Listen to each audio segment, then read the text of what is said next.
Hello everyone, welcome to my YouTube channel. आज हम और एक नया वीडियो लाए हैं। एमएससी बॉटनी एंट्रेंस एग्जाम की तैयारी कर रहे हैं। तो अगर आप लोग एमएससी बॉटनी एंट्रेंस एग्जाम की तैयारी कर रहे हैं तो ये वीडियो को पूरा जरूर देखिएगा, आपके लिए काफ़ी ज़्यादा हेल्पफुल रहेगा। इसके साथ साथ आप चाहो तो हमारे चैनल के प्लेलिस्ट में जाकर चेक कर सकते हो। हमने कई सारे पीजी एंट्रेंस एग्जाम के क्वेश्चन पेपर को सॉल्व किया है हमारे वीडियो में। वो सारा वीडियो आप लोगों को हमारे चैनल के प्लेलिस्ट में मिल जाएगा, या फिर यहाँ पे वो सारा वीडियो का लिंक और आई बटन में वो सारा का सारा प्लेलिस्ट का लिंक मैं डाल दूंगा। आप चाहो तो आई बटन से भी वो सारे वीडियो को चेक कर सकते हो। तो इसके पिछले वाले वीडियो में हमने बीएचयू का जो पीजी एंट्रेंस बॉटनी का पीजी एंट्रेंस एग्जाम 2015 में हुआ था, उसका क्वेश्चन पेपर हमने क्वेश्चन नंबर 1 से लेकर क्वेश्चन नंबर 31 तक का सॉल्व कर लिया था। और आज इसके बाद वाले सब क्वेश्चन को हम कंप्लीट करने जा रहे हैं। तो आप लोग चैनल पे अगर नए हैं तो चैनल को जरूर सब्सक्राइब कीजिए, अपने दोस्तों के साथ शेयर कीजिए, और वीडियो अगर थोड़ा सा भी इन्फॉर्मेटिव लगा तो वीडियो को लाइक जरूर कीजिए। तो चलिए शुरू करते हैं। मैं हूँ आपका मेंटर विनोद पेड़ा। सो देखिए, क्वेश्चन नंबर 32 से शुरू हो रहा है। इसके पिछला वाला अगर आप लोगों को क्वेश्चन का एक्सप्लेनेशन चाहिए, जो कि हमने डिटेल में एक्सप्लेन किया था, हर एक क्वेश्चन का जो भी पॉसिबल आंसर रहेगा उसको पूरा डिटेल में क्यों और कैसे हुआ सभी का एक्सप्लेनेशन हमने इसके पिछले वाले वीडियो में दिया था। तो ये वीडियो को मैं यहाँ पे डाल दूंगा, या फिर आप चाहो तो आई बटन में सीपेट वीडियो सीरीज 7 के नाम से सेव रहेगा, उस वीडियो को चेक कर सकते हैं। तो देखिए, क्वेश्चन नंबर 32 में पूछा है, fern and cycas are similar in presence of. Fern and cycas के बीच में क्या सिमिलरिटी पूछा गया है, कौन से कैरेक्टर में, कैम्बियम में, सिलिएटेड मेल गैमेट में, या ट्रकिया एसिड। देखिए, कैम्बियम जो है, पहले तो ये जान लीजिए, फर्न एक हमारा टेरिडोफाइट है और साइकस हमारा एक जिम्नोस्पर्म है। अब दोनों में जो सिमिलरिटी हमें ढूंढना है, कैम्बियम क्या करता है, सेकेंडरी ग्रोथ करता है। सेकेंडरी ग्रोथ हमें सिर्फ और सिर्फ जिम्नोस्पर्म में देखने को मिलता है, फर्न में नहीं पाया जाता। तो कैम्बियम तो नहीं होगा। बाकी बचा ट्रकिया यानी भेसल को ये रिप्रेजेंट करता है, और भेसल हमारे जिम्नोस्पर्म में एब्सेंट होता है सिर्फ बाय कुछ जिम्नोस्पर्म को छोड़ के, क्योंकि भेसल हमारे एंजियोस्पर्म में पाए जाते हैं। तो फर्न का तो सवाल ही नहीं उठता, और साइकस का भी सवाल नहीं उठता। तो ये भी कैंसल आउट हो गया, ये भी कैंसल आउट। सीड, हाँ, सीड अगर हम देखने जाए, सीड हमारे जिम्नोस्पर्म में पाया जाता है, लेकिन फर्न यानी टेरिडोफाइट में नहीं पाया जाता। और सीड एक कैरेक्टरिस्टिक है हमारा, नेकेड सीडेड कैरेक्टरिस्टिक है हमारे जिम्नोस्पर्म का, लेकिन ये फर्न में पाया नहीं जाता है। तो बचा हमारे पास सिलिएटेड मेल गैमेट, ये होगा हमारा राइट आंसर, क्योंकि फर्न और साइकस में जो मेल गैमेट होते हैं वो सिलिएटेड मोटाइल होते हैं, इसलिए ये होगा हमारा राइट आंसर। चलते हैं नेक्स्ट क्वेश्चन। पूछा है, stylopodium is the characteristic of the family. Stylopodium किस फैमिली का कैरेक्टरिस्टिक है, ऑर्किडासी, आस्कलेपिडियासी, रूटासी, एपियासी। देखिए, स्टाइलोपोडियम क्या है, मान लीजिए ये हमारा स्टिग्मा और ये स्टाइल, ठीक स्टाइल के बेस में एक डिस्क शेप्ड या फिर एक कोनिकल शेप स्ट्रक्चर प्रेजेंट होगा, जिसको हम कहते हैं स्टाइलोपोडियम। ये रहा हमारा स्टाइल, और ये रहा हमारा स्टिग्मा, और ये रहा हमारा स्टाइलोपोडियम। ये हमारा स्टाइलोपोडियम रहा, जो कि डिस्क शेप या फिर हमारा कोनिकल शेप स्ट्रक्चर होता है स्टाइल के ठीक बेस में। और ये किसका कैरेक्टरिस्टिक फीचर है, ये एपियासी, जिसका पुराना नाम था अम्बेलिफेरी। सो ये एपियासी के फैमिली में देखने को मिलता है। स्टाइलोपोडियम, स्टाइल के ठीक नीचे स्टाइलोपोडियम, ठीक है, स्टाइल का नाम आया है, इसी हिसाब से आप लोग याद रख सकते हो। नेक्स्ट क्वेश्चन देखते हैं। इंटरजाइलरी एज वेल एज इंट्राजाइलरी। इंटरजाइलरी यानी दो जाइलम के बीच में फ्लोएम प्रेजेंट हो, और इंट्राजाइलम यानी जाइलम के अंदर फ्लोएम प्रेजेंट हो। ये कहाँ पे पाया जाता है, इज फाउंड इन स्टिक्नोस, क्यूकुरबिटा, निक्टान्थिस, ड्रासेना। ये पाया जाता है हमारा स्टिक्नोस से, और स्टिक्नोस का पूरा नाम है स्ट्रिक्नोस नॉक्स भूमिका। तो ये एक आप लोगों को याद रखना होगा, यूनिक फीचर है स्टिक्नोस का, जो कि है इंट्राजाइलरी और इंटरजाइलरी फ्लोएम। चलते हैं नेक्स्ट क्वेश्चन की ओर। पूछा है, the endosperm in gymnosperm is form by. जो जिम्नोस्पर्म का एंडोस्पर्म किससे बनता है, fusion of 1 male gamete and 1 polar nuclear, fusion of 2 polar nuclear and 1 male gamete, fertilized egg, या फिर फ्रॉम ए मेगास्पोर। देखिए, जो एंडोस्पर्म होता है, पहली बात तो जिम्नोस्पर्म में एंडोस्पर्म क्या होता है, हाप्लोइड होता है। अब ये हाप्लोइड क्यों होता है, क्योंकि ये बनते हैं मेगास्पोर से, और मेगास्पोर से बनते हैं मतलब किस तरह से बनते हैं, बिफोर फर्टिलाइजेशन। ये भी याद रखिएगा, बिफोर फर्टिलाइजेशन ये बनते हैं, बिफोर फर्टिलाइजेशन। यानी कि सिर्फ और सिर्फ पर्टिकुलर हमारा जिम्नोस्पर्म ही है जहाँ पे एंडोस्पर्म जो बन रहा है वो हाप्लोइड है, यानी कि एन है, और ये बन रहा है हमारा मेगास्पोर से, और बिफोर फर्टिलाइजेशन बन रहा है। सो इसमें से हमारा राइट आंसर है फ्रॉम मेगास्पोर। और एक चीज़ मैं बता दूँ, अगर पूछा जाता है एंजियोस्पर्म का, एंजियोस्पर्म में एंडोस्पर्म होता है 3n, यानी कि ट्रिप्लोइड होता है, और ये बनता है फ्यूजन। ये जो सेकेंड वाला पॉइंट आप लोग थोड़ा सा नोटिस कीजिए, fusion of 2 polar nuclear and 1 male gamete, यही पॉइंट हमारा बनाता है हमारा ट्रिप्लोइड एंडोस्पर्म इन एंजियोस्पर्म। मैं एंजियोस्पर्म का बोल रहा हूँ, तो अगर यहाँ पे अगर पूछा जाए, ये होगा हमारा राइट आंसर फ्रॉम मेगास्पोर, ठीक है। तो मेगास्पोर यानी जिम्नोस्पर्म में एंडोस्पर्म हाप्लोइड होता है, ये बनता है बिफोर फर्टिलाइजेशन, और ये मेगास्पोर से डायरेक्टली डेवलप होते हैं बिना किसी फर्टिलाइजेशन, यानी कि बिना किसी फ्यूजन के द्वारा होते हैं, ठीक है। चलते हैं next question. When micropyle, chalaza and funicles are in a straight line, यानी कि इस तरह का स्ट्रेट लाइन में माइक्रोपाइल होगा, चालाजा होगा और फ्यूनिकल होगा। द ओव्यूल इज कॉल्ड, उस तरह का ओव्यूल को क्या कहते हैं, हेमिट्रोपस, एम्फिट्रोपस, ऑर्थोट्रोपस, अनाट्रोपस। देखिए, सो मैं बना दे रहा हूँ, आप लोगों को आइडिया हो जाएगा। ये रहा ओव्यूल, ये रहा माइक्रोपाइल, ये उसका बेस यानी चालाजा, और ये फ्यूनिकल। देखिए, माइक्रोपाइल होता है 4 जिसको पोर स्ट्रक्चर ओविल में पाया जाता है उसको माइक्रोपाइल कहते हैं। तो ये माइक्रोपाइल हमेशा टॉप में रहा, उसके ठीक बेस में हमारा चालाजा रहा और उसके बेस में हमारा फ्यूनिकल, यानी कि टॉप में हमारा माइक्रोपाइल, मिडिल में चालाजा और बेस में हमारा फ्यूनिकल, सभी के सभी एक स्ट्रेट लाइन में प्रेजेंट है ना। इस तरह का ओविल को हम कहते हैं अपराइट ओविल। इस तरह का ओविल को कहते हैं अपराइट ओविल, जिसका टेक्निकल नाम है ऑर्थोट्रोपस ओविल। ठीक है, सो इसका राइट आंसर है ऑर्थोट्रोपस या फिर अपराइट ओविल भी कहा जाता है। और एक यहाँ पे सवाल बनता है कि पूछा जाता है most of the angiosperm consist of which type of ओविल। ठीक है, सो ज़्यादातर एंजियोस्पर्म कौन से टाइप ऑफ ओविल को मतलब कंटेन करते हैं, वो है हमारा अनाट्रोपस। और अनाट्रोपस ओविल का दूसरा नाम है इन्वर्टेड ओविल। देखिए किस तरह का होता है, इस तरह से होता है। इस तरह से हमारा जो ओविल होता है इसको हम अनाट्रोपस कहते हैं। जहाँ पे ये रहा चालाजा, देखिए चालाजा नीचे था ना, बीच में था, ये अभी ऊपर आ गया, माइक्रोपाइल नीचे आ गया, ये हो गया हमारा फ्यूनिकल, क्योंकि ये ओविल हमारा बेंड हुआ है, इस तरह से बेंड हुआ है, देख रहे हैं ना। तो इसको कहते हैं अनाट्रोपस। और मैक्सिमम ज़्यादा मोस्ट ऑफ द एंजियोस्पर्म के पास इसी तरह का ओविल होता है। लेकिन यहाँ पे जो हमें सवाल पूछा है उसका राइट आंसर होगा जो हमारा स्ट्रेट लाइन वाला ओविल को ऑर्थोट्रोपस कहा जाएगा। जैसे next question, coroline corona and staminal corona is found in the flower. बहुत ईजी सा है, कोरोलाइन कोरोना और स्टामिनल कोरोना किस में पाया जाता है, फैमिली में बता देना, आस्केलपीडियासी, आस्केलपीडियासी, पीडियासी। ठीक है, आस्केलपीडियासी फैमिली में पाया जाता है। और ये पाया जाता है, इसका एग्जांपल देख रहे हैं, हामेलिया पैटेंस, कैलोट्रोपिस गाइगेंटिया, रावेनाला मेडागास्करियंसिस या फिर आकिरेंसिस एस्पेरा। सो आस्केलपीडियासी का फैमिली का तो एग्जांपल एक ही दिख रहा है, कैलोट्रोपिस गाइगेंटिया, यानी कि कैलोट्रोपिस गाइगेंटिया, कैलोट्रोपिस प्रोसेरा, ये सब के प्लांट में आप लोगों को यही यूनिक पॉइंट, यूनिक फीचर आपको देखने को मिल जाएगा, कोरोलाइन कोरोना एंड स्टामिनल कोरोना, याद रखिएगा इसको। ठीक है, चलते हैं नेक्स्ट क्वेश्चन। पूछा है एग्जाम्पल ऑफ एम्फीसार्का। एम्फीसार्का इज, तो एम्फीसार्का का एग्जांपल क्या है, मैं एम्फीसार्का एक बता दूं, ये एक फ्रूट टाइप है। पहली बात तो ये एक फ्रूट टाइप है जिसका पूरा एक हार्ड कवर होता है, और अंदर का जो होता है, ये मान लीजिए ये हार्ड हो गया, आउटर हो गया हार्ड, और अंदर का हो गया पल्पी, अंदर का हो गया पल्पी, और नरम सॉफ्ट जो होते हैं वो पल्पी, और अंदर में बहुत सारे चैम्बर होते हैं, हर एक चैम्बर में बहुत सारे सीड्स होते हैं। ठीक है, मतलब एक एक सीड्स एक एक चैम्बर में रहते हैं, इस तरह से बहुत सारे चैम्बर होते हैं। तो ये जो पर्टिकुलर टाइप का फ्रूट को हम कहते हैं एम्फीसार्का। और ये किस में पाया जाता है, विदेनिया सुम्निफेरा यानी अश्वगंधा, अनोना स्क्वामस, जिसको रामफल सीताफल कहते हैं हिंदी में शायद, और उड़िया में तो इसको, उड़ीसा में इसको आत वगैरह बोलते हैं, कारिका पापाया यानी पपाया, और या फिर एगल मार्मेलोस जिसको वुड एप्पल इंग्लिश में कहते हैं, वुड एप्पल। ठीक है, तो अभी से नाम से ही आप लोगों को आइडिया हो गया, वुड एप्पल बोल दिया हूँ क्योंकि इसका जो आउटर कवरिंग हार्ड होगा, अंदर में पल्पी होगा और बहुत सारे चैम्बर सीड्स होंगे। तो ये होगा इसका right answer, wood apple. Orissa में इसको आतो वगैरह, इसको बेलो बोलते हैं। ठीक है, तो इसका राइट आंसर है वुड एप्पल। चलते हैं नेक्स्ट क्वेश्चन।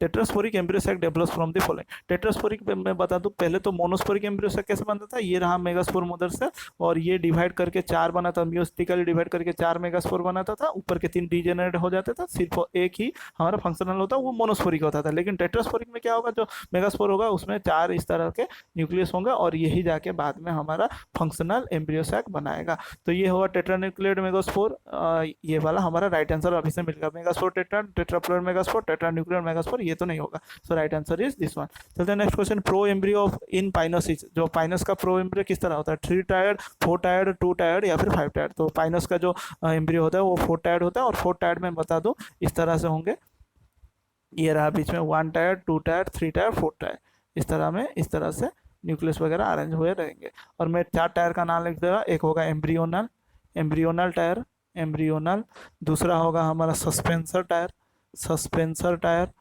तीसरा होगा हमारा रोजेट टायर, और चौथा होगा हमारा ओपन टायर। इस तरह से 4 टायर में अरेंज हुए रहते हैं प्रो एम्ब्रियो में, पाइनस का बोल रहा हूँ। चलते हैं नेक्स्ट क्वेश्चन। पूछा है the tropical dry deciduous forest in India can be found in. जो ड्राई डेसिडुअस फॉरेस्ट ट्रॉपिकल का इंडिया में कहाँ पे पाया जाता है, अंडमान, ईस्टर्न हिमालय, मध्य प्रदेश वो और केरला, ये पाया जाता है हमारा केरला में। सो केरला ही है जहाँ पे ट्रॉपिकल ड्राई डेसिडुअस फॉरेस्ट पाया जाता है। चलते हैं next question. Monoclimax theory was given by Clements Odum, Tansley Ramdeo Mishra और आर मिश्रा, जिसका पूरा नाम है रामदेव मिश्रा। ठीक है, तो ये पाया जाता, इसको दिए थे मोनोक्लाइमेक्स थ्योरी को क्लेमेंट्स ने दिया था, और टैंसली ने दिया था पॉलीक्लाइमेक्स थ्योरी, इसको भी याद रखिएगा, पॉलीक्लाइमेक्स थ्योरी। और आर रामदेव मिश्रा है हमारा father of Indian ecology, Indian ecology. ठीक है, इकोलॉजी। इसको भी याद रखिएगा। चलते हैं next question. Most of the keystone species belong to the category of primary producer, herbivore, decomposer, top predator. So देखिए जो कीस्टोन स्पीसीज होते हैं, पहले तो ये जान लेते हैं, कोई भी पर्टिकुलर एक इकोसिस्टम ले लीजिए जो कि बहुत ही इंपॉर्टेंट रोल प्ले करते हैं। लिमिटेड नंबर में होता है लेकिन रोल बहुत ही इनका इंपॉर्टेंट है। मैं एक ट्री का एग्जाम्पल दे रहा हूँ। फिग ट्री जानते हैं? फिग ट्री में फिग ट्री जो होता है उसमें फिग ट्री है कीस्टोन स्पीसीज। अगर इसको निकाल दिया ना, वो पूरा का पूरा इकोसिस्टम कोलैप्स कर जाता है। इसीलिए इकोसिस्टम में, कोई भी पर्टिकुलर इकोसिस्टम में कीस्टोन स्पीसीज का रोल बहुत ही इंपॉर्टेंट होता है। तो यहाँ पे जो आंसर होगा वो होगा टॉप प्रेडेटर्स, जहाँ पे पर्टिकुलरली कौन सा प्रेडेटर? मामालियन प्रेडेटर्स। याद रखिएगा, मामालियन प्रीडेटर्स यही है जो कि हमारे पर्टिकुलर कोई भी इकोसिस्टम में जो पॉपुलेशन को कंट्रोल करके रखते हैं या फिर पूरा का पूरा इंपॉर्टेंट रोल प्ले करते हैं, मामालियन टॉप प्रीडेटर्स। चलते हैं नेक्स्ट क्वेश्चन। पूछा है insectivorous plant like Utricularia, Nepenthes, Drosera are placed in ecosystem in trophic level 1, trophic level 2, trophic level 3, trophic level 4। देखिए अगर आप लोग सोच रहे होंगे इंसेक्टिवोरस प्लांट दिया है मतलब ये डेफिनेटली क्या होंगे? कार्निवोरस। तो आप लोग गलत है। ये कार्निवोरस है मतलब और कोई और दूसरा ट्रॉपिक लेवल ले लेंगे। लेकिन मैं बता दूं ये इंसेक्टिवोरस जो हैबिटेट है उसको अडॉप्ट क्यों किए। पहली बात, ये जो सॉइल में ग्रो करते हैं, जिस सॉइल में भी ये ग्रो करते हैं, मान लीजिए यहाँ पे इन्होंने ग्रो किया, क्यों ग्रो करते हैं, क्यों इंसेक्टिवोरस प्लांट हैबिटेट अपनाते हैं? क्योंकि इनमें जो सॉइल में ग्रो करते हैं वहाँ पे नो नाइट्रोजन होता ही नहीं। अब नाइट्रोजन को तो एक एसेंशियल चीज़ है ना, जो कि प्रोटीन, डीएनए, अमीनो एसिड सब जगह में चाहिए। तो इसको इंपॉर्टेंट रिक्वायरमेंट को फुलफिल करने के लिए ये इंसेक्टिवोरस हैबिटेट को अपनाते हैं। सिर्फ और सिर्फ मैं बता दूँ नाइट्रोजन का फुलफिल करने के लिए। बाकी इनका जो फूड प्रोडक्शन है वो फोटोसिंथेसिस से है, यानी कि ये भी प्रोड्यूसर में ही आएंगे। समझ में आया आप लोगों को? ये भी प्रोड्यूसर में आएंगे क्योंकि इनका फूड रिक्वायरमेंट फोटोसिंथेसिस से फुलफिल होता है, लेकिन सिर्फ और सिर्फ नाइट्रोजन रिक्वायरमेंट के लिए वो इंसेक्ट के ऊपर डिपेंड करते हैं। तो हमें मालूम है प्रोड्यूसर जहाँ पे भी होगा वो सबसे पहला वाला बेस का लेगा ट्रॉपिक लेवल, और वो होगा हमारा ट्रॉपिक लेवल 1। सो इसका राइट आंसर हुआ ट्रॉपिक लेवल 1। चलते हैं नेक्स्ट क्वेश्चन की ओर। पूछा है in Raunkiaer life form tuberous plants are kept in. जो रोनक्योर लाइफ फॉर्म है उनमें ट्यूबरस प्लांट कहाँ पे आते हैं? थेरोफाइट्स में, कैमेफाइट्स में, फेनेरोफाइट्स में, और क्रिप्टोफाइट। ट्यूबरस प्लांट जो कि हमारे हिडन वगैरह में होता है वो क्रिप्टोफाइट्स के अंदर में आते हैं। क्रिप्टोस का मतलब होता है हिडन, ठीक है, हिडन फॉर। चलते हैं next question. The number of primary production within a specific area would be maximum. जो प्राइमरी प्रोड्यूसन कौन से इकोसिस्टम में सबसे ज़्यादा होता है? हमें इसका मैं हिंट दे रहा हूँ, aquatic इकोसिस्टम में हमें प्राइमरी प्रोड्यूसर और फिर प्राइमरी मतलब जो प्रोड्यूसर होते हैं उनका नंबर बहुत ज़्यादा रहता है। तो वो हो गया हमारा, देखते हैं, pond ecosystem, forest ecosystem, grassland ecosystem, desert ecosystem. देखिए ये चारों ऑप्शन में से aquatic इकोसिस्टम कौन है? Pond ecosystem. यही होगा हमारा राइट आंसर, क्योंकि हमारे जो पॉन्ड इकोसिस्टम यानी कि जो भी aquatic इकोसिस्टम होते हैं उनमें जो प्रोड्यूसर होते हैं वो मैक्सिमम फोटोसिंथेसिस करते हैं, और क्योंकि उनका नंबर भी बहुत ज़्यादा होता है, ठीक है, मैक्सिमम फोटोसिंथेसिस करते हैं, ये भी याद रखिएगा। पूछा है next question. Wetland day is observe on 2 फरवरी, 2 मार्च, 2 अप्रैल, 2 मई। सो ये ऑब्जर्व किया जाता है 2 फरवरी को। चलते हैं next question. Y shaped model of energy flow in an ecosystem represent. जो Y shaped model of energy flow किसको रिप्रेजेंट करता है? Only grazing food chain, only detritus food chain, both detritus and grazing food chain, या food web. So ये represent करता है both detritus and grazing food chain को। इस तरह से होता है वाई शेप्ड। यहाँ पे प्रोड्यूसर होता है, यहाँ से शुरू होता है ग्रेजिंग फूड चेन, और यहाँ से शुरू होता है डेट्रिटस फूड चेन, ठीक है। सो यहाँ पे प्रोड्यूसर जो है उसको कंज्यूम किया हमारा हर्बीवोर, उसके बाद कंज्यूमर, हर्बीवोर के बाद कार्निवोर, इसके बाद डिकम्पोज, इस तरह से जाता है। डेट्रीवोर में क्या होता है? ये पत्ते वगैरह, लीफ वगैरह, इसका डाली, फूल, फल वगैरह गिरते हैं मिट्टी में, उसको डेट्रीवोर कंज्यूम करते हैं। उसके बाद हमारा नेक्स्ट ट्रॉपिक लेवल चेन की तरह बनता जाता है। तो ये हमारा 2 आर्म बना देता है, किससे? एक ग्रेजिंग फूड चेन से और एक हमारा डेट्रिटस फूड चेन से। सो बोथ होगा हमारा राइट आंसर, जो कि वाई शेप्ड का बोला जा रहा है।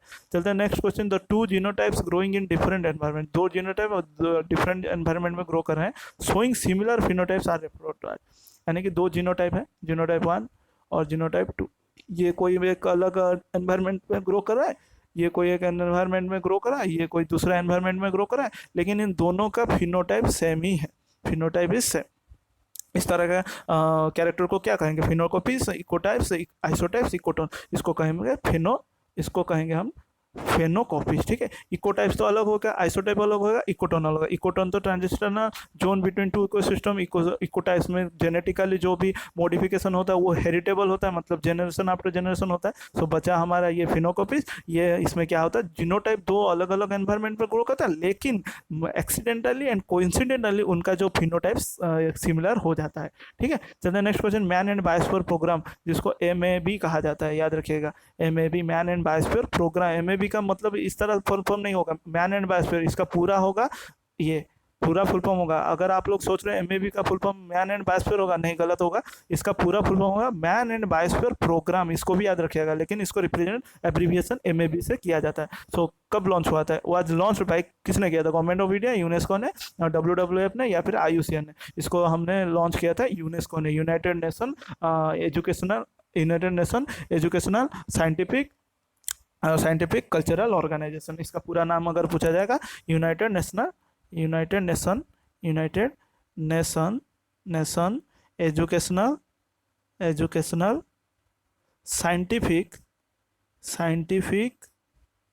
साइंटिफिक कल्चरल ऑर्गेनाइजेशन, ये उसका पूरा नाम है, ठीक है।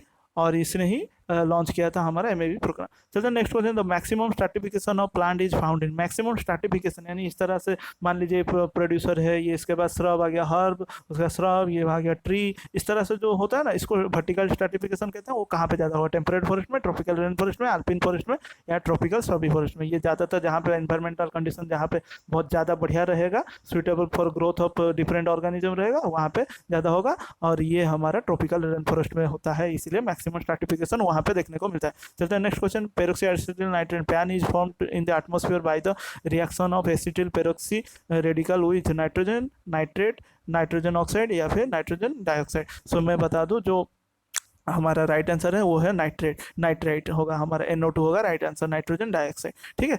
सो नाइट्रोजन डाइऑक्साइड क्या होगा ना, हमारा एसिटिल पेरोक्सी रेडिकल के साथ रिएक्ट करके हमारा पैन बनाएगा, और पैन एक हमारा सेकेंडरी एयर पोल्यूटेंट है, ये भी याद रखिएगा। चलते हैं नेक्स्ट क्वेश्चन, पूछा है मिथाइल आइसोसियानेट यानी MIC, methyl isocyanate and Chernobyl tragedy occurred. मैं बता दूं, मिथाइल आइसोसियानेट जो ट्रेजेडी हुआ था, वो लीकेज हुआ था भोपाल में, भोपाल, जिसको भोपाल गैस ट्रेजेडी भी कहा जाता है, ठीक है। बहुत ही मतलब थाउजेंड्स लोगों को ये मतलब क्या ख़त्म कर दिया था, ट्रेजेडी, ठीक है, ट्रेजेडी। तो ये भोपाल में हुआ था, ये भोपाल में, और ये हुआ था हमारा यूक्रेन में। मैंने तो ये इसका लोकेशन बता दिया। अब इसका ईयर देखते हैं, क्योंकि ऑप्शन में दिया है भोपाल 1986, रसिया 1988, Bhopal 1984, Ukraine 1986, Bhopal 1984, Ukraine 1988, Bhopal 1984, Ukraine 1980। तो रसिया तो नहीं होगा, ये तो पहले का ऑप्शन कट गया। अभी बचा हमारा भोपाल और यूक्रेन, ईयर हमें देखना है। तो देखिए, जो मिथाइल आइसोसियानेट जो भोपाल गैस ट्रेजेडी हुआ था, वो हुआ था 3 दिसंबर 1984, 2 साल पहले हुआ था, चेरनोबिल इंसिडेंट के 2 साल पहले। तो चेरनोबिल इंसिडेंट कब हुआ था? वो हुआ था हमारा 1986 में हुआ था, यूक्रेन में, ठीक है। सो यूक्रेन में ये 1986 में हुआ था, इस तरह से आप याद रख सकते हो, और ये भोपाल में हुआ था, ठीक है। सो यहाँ पे 1984 और 1986 भोपाल और यूक्रेन का ऑप्शन कहाँ पे है? तो देखते हैं ऑप्शन नंबर 2, जहाँ पे 1984 भोपाल का हो गया, यूक्रेन का 1986, ठीक है। बाकी 1988 ये गलत हो गया, 1990 भी, ये भी गलत हो गया। सो नेक्स्ट क्वेश्चन देखते हैं, which of the pollutant causes leaf curling. कौन सा पोल्यूटेंट है जो कि लीफ को कर्ल करता है? Carbon monoxide, ozone, SO2, sulphur dioxide, या फिर हाइड्रोजन सल्फाइड। ये करता है हमारा सल्फर डाइऑक्साइड, जो कि लीफ कर्लिंग के लिए रिस्पॉन्सिबल है, ये एक पोल्यूटेंट है, ठीक है। और चलते हैं next question, which one of the following is produced by a reaction of ultraviolet radiation. Ultraviolet radiation के वजह से, रिएक्शन के वजह से वो कौन सा चीज़ होता है जो प्रोड्यूस होता है? कार्बन मोनोऑक्साइड, ओजोन, फ्लोराइड्स और सल्फर डाइऑक्साइड। ये होता है हमारा ओजोन। आप लोगों को मैं बता दूं, रिएक्शन को देखोगे तो ये एक नेसेंट ऑक्सीजन है, जो कि कंबाइन कर जाता है मॉलिक्यूलर ऑक्सीजन के साथ in presence of UV light to form ozone. तो ये हो गया हमारा राइट आंसर, ओजोन ही होता है, जो कि यूवी लाइट के रेडिएशन से बनता है। और एक यहाँ पे मैं थोड़ा सा पॉइंट ऐड करना चाहूँगा, ओजोन अगर स्ट्रेटोस्फीयर में हो, स्ट्रेटोस्फीयर में, तो उसको हम कहेंगे गुड ओजोन, ठीक है, गुड ओजोन, जो कि हमें प्रोटेक्ट करेगा अल्ट्रावायलेट रेस से। और अगर ये ट्रोपोस्फियर में हो गया, बनना चालू हो गया ट्रोपोस्फियर में, इसको कहा जाएगा बैड ओजोन, इसको कहा जाएगा बैड ओजोन। ये हार्मफुल हो जाएगा, तब ये हार्मफुल हो जाएगा, और ये एक्ट करेगा एक पोल्यूटेंट की तरह, याद रखें, ये भी याद रखें, पोल्यूटेंट की तरह। चलते हैं next question, which one of the following is an endemic species. Endemic species यानी पर्टिकुलर रीजन में पाए जाने वाले स्पीसीज, ठीक है, उनको एंडेमिक स्पीसीज कहा जाता है। रिक्सिया डिस्कोला, ये तो ब्राइफाइट है, जहाँ पे भी मोस्ट कंडीशन होगा वहाँ पे ये उग जाएंगे, तो ये कोई पर्टिकुलर स्पीसीज। साइनोडोन डैक्टाइलॉन, ये घास है, घास का नाम ही है, धूप घास का नाम है साइनोडोन डैक्टाइलॉन। तो ये भी जहाँ पे भी मोस्ट कंडीशन या फिर अच्छा सा एक बेयरलैंड देखने को मिल जाएगा, वहाँ पे ये ग्रो कर जाएंगे। वेर्नोनिया सिनेरिया ये एक वाइल्ड स्पीसीज है, ये भी आराम से उग सकता है। बचा हमारा शायद ये वाला ऑप्शन है नेपेंथेस खासियाना, यस खासियाना, खासियाना इसका पूरा नाम है। तो देखिए ये होगा राइट आंसर। नेपेंथेस हमारा एक नाइट्रोजन नाइट्रोजन बोल रहा हूँ, ये एक इंसेक्टिवोरस प्लांट है और ये कब कहाँ पे उगता है, सिर्फ और सिर्फ उसी जगह में उगता है जहाँ पे सॉयल में N2 डेफिशिएंट हो, नाइट्रोजन डेफिशिएंट हो, तब जाके ये उगते हैं वहाँ पे। तो ये हो गया हमारा एक एंडेमिक स्पीसीज। चलते हैं नेक्स्ट क्वेश्चन। पूछा है responsible for the pollution of air water and soil the radio active transition release as the result of nuclear explosion is. Nuclear जब भी एक्सप्लोड करता है, एक्सप्लोजन होता है, वहाँ पे जो रेडियो एक्टिव ट्रांजिशन रिलीज करता है जो कि पॉल्यूशन करता है एयर का, वाटर का, सॉइल का, वो किस फॉर्म का होता है? स्ट्रोंशियम 90 का होता है, स्ट्रोंशियम 80 का होता है, स्ट्रोंशियम 85 का, या फिर स्ट्रोंशियम 90 का, 95 का। तो ये होता है राइट आंसर होगा स्ट्रोंशियम 90। ये है जो कि स्ट्रोंशियम जो भी न्यूक्लियर एक्सप्लोजन होता है तब जाके ये एयर वाटर सॉइल का तीनों का पोल्यूशन करता है, और बहुत ही खतरनाक पोल्यूशन करता है। किस तरह से? कैंसर करके, कैंसर बनाता है, कैंसर, बोन कैंसर करता है, ब्लड कैंसर करता है, याद रखिएगा। इस तरह का पोल्यूशन डेंजरस सीवियर डिजीज करने के लिए स्ट्रोंशियम 90 रेस्पॉन्सिबल है। चलते हैं next question. BOD value of sugar factory. Sugar factory यानी कि बहुत ज़्यादा बीओडी रहेगा, और डिस्टिलरी एफ्लुएंट इज आज हाई आज, मतलब देखिए जो बीओडी जहाँ पे भी शुगर फैक्ट्री होंगे वो जो भी एफ्लुएंट वगैरह नियरेस्ट वाटर बॉडी में रिलीज करते होंगे, डिस्टिलरी एफ्लुएंट भी जो भी नियरेस्ट वाटर बॉडी में अपना जो वेस्टेज को रिलीज करते होंगे, वहाँ का जो वाटर बॉडी का बीओडी लेवल बहुत ज़्यादा होगा। सो यहाँ पे ऑप्शन देखते हैं 50,000 ppm, 10,000 ppm, 1,000 ppm और 100 ppm। देखिए मैंने बहुत ज़्यादा कहा, इसमें सबसे मैक्सिमम है 50,000 ppm यानी पार्ट्स पर मिलियन। ये हो गया हमारा राइट आंसर। चलते हैं next question. Highest rate of primary productivity is found in C3 plant, coral reef community, grassland, desert. अभी मैंने थोड़ी देर पहले कहा कि rate highest rate of primary productivity जहाँ पे होगा जहाँ पे प्राइमरी प्रोड्यूसर बहुत ज़्यादा होंगे, और ये पाए जाते हैं हमारे वाटर बॉडी में, वाटर बॉडी के पाए जाते हैं। वाटर बॉडी के मतलब जितने भी वाटर बॉडीज होते हैं